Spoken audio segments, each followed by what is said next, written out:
Another story here from the life of Billy Bray, Cornish miner. Billy's humility was his safeguard all through life. An aged person remembers hearing him say on one occasion, "Soon after I was converted, the devil said to me, 'Billy Bray, you'll be a great man.' But I sunk into nothing, and in that way slipped through the devil's hands." Besides, when he was nothing, he too could fly on angels' wings.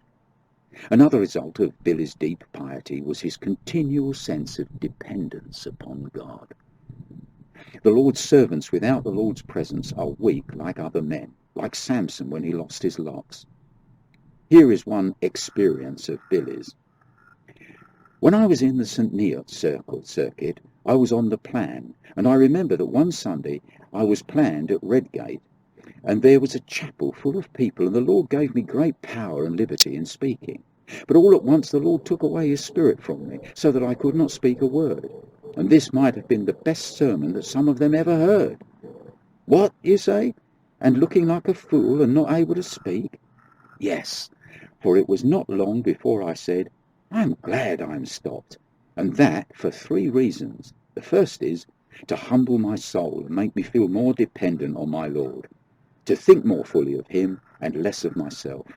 The next reason is to convince you that you are ungodly, for you say we can speak what we have a mind to without the Lord as well as with him. But you cannot say so now, for you heard how I was speaking, but when the dear Lord took away his spirit, I couldn't say another word. Without my Lord, I could do nothing. And the third reason is that some of you young men who are standing here may be called to stand in the pulpit some day as I am, and the Lord may take his spirit from you as he has from me, and then you might say, "It's no good for me to try to preach or exhort, for I was stopped the last time I tried to preach, and I shall preach no more." But now you can say, "I saw the poor old Billy Bray stopped once like me, and he did not mind it, and told the people that he was glad his dear Lord had stopped him. And Billy Bray's dear Lord is my Lord, and I'm glad he stopped me too. For if I can benefit the people and glorify God, that is what I want." I then spoke a great while and told the people what the dear Lord gave me to say. It's a great way of looking at it, that obviously the Lord never takes his spirit from us, but sometimes he withdraws that sense of, if you like, anointing, and we do find our words fail us.